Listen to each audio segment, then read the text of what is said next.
Hi, today we're going to read Daisy Comes Home by Jan Brett. Look over the garden wall, and you will see the 6 happiest hens in China.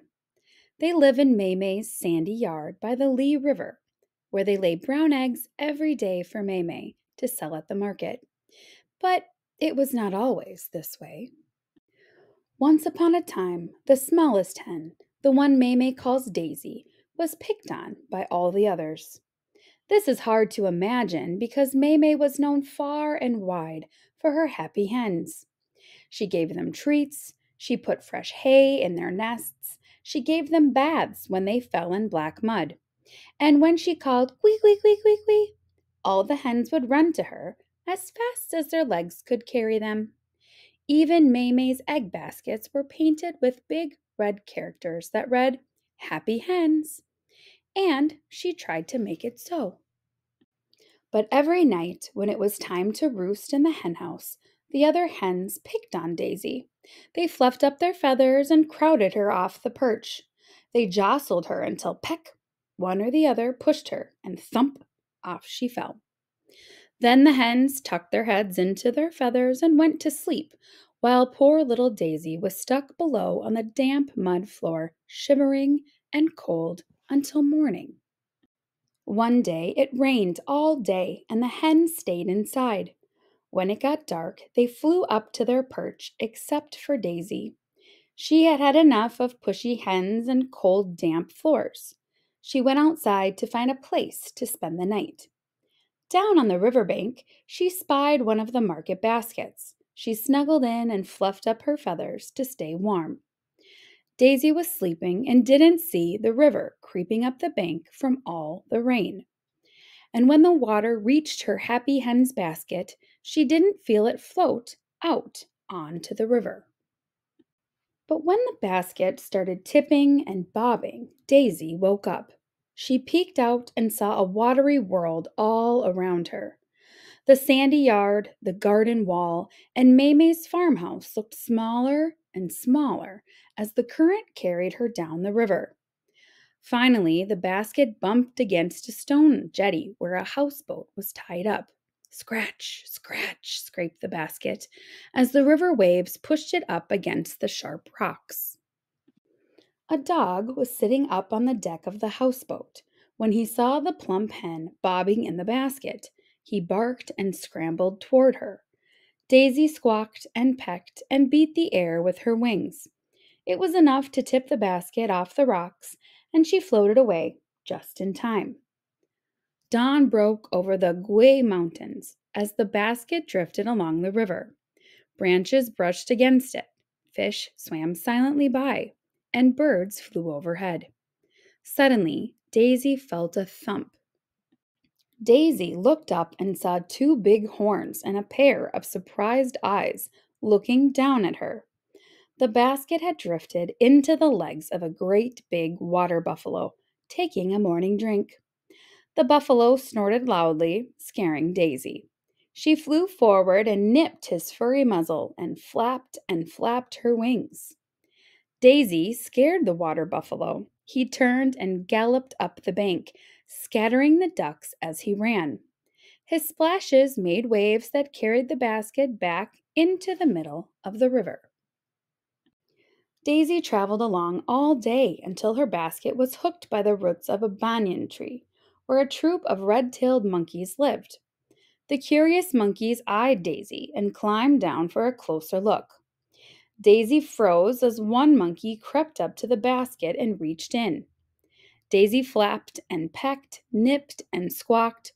The startled monkey pushed the basket away. It broke loose from the tree and floated on down the river. Daisy wondered what would happen next. Up ahead, Daisy saw a fisherman with cormorants diving all around his bamboo boat. They were catching fish and taking them to him for a reward. The fisherman felt a soft bump behind him. Thinking it was a cormorant, he reached back and grabbed. How surprised he was to see that he was holding a hen instead of a cormorant. "Finders keepers," he exclaimed. "Little fish, big fish, silver fish, white fish. That's what I sell at the market. but today I will have this tender young chicken." He put a net over the basket and headed to the shore with poor Daisy inside. At home, May had looked all day and all night for her little Daisy. She wasn't in the hen house. She wasn't behind the farmhouse. She couldn't fly over the wall. Where is she? May wondered, worried all the time about what had happened to Daisy. Finally, she knew that she had to go to the market. With a sad feeling, she packed her eggs in their baskets and started on her way. As the baskets swung back and forth, the red characters on the sides of her baskets made May feel sadder and sadder. "Happy hens," she said aloud to herself. "What about my Daisy? Where can she be?"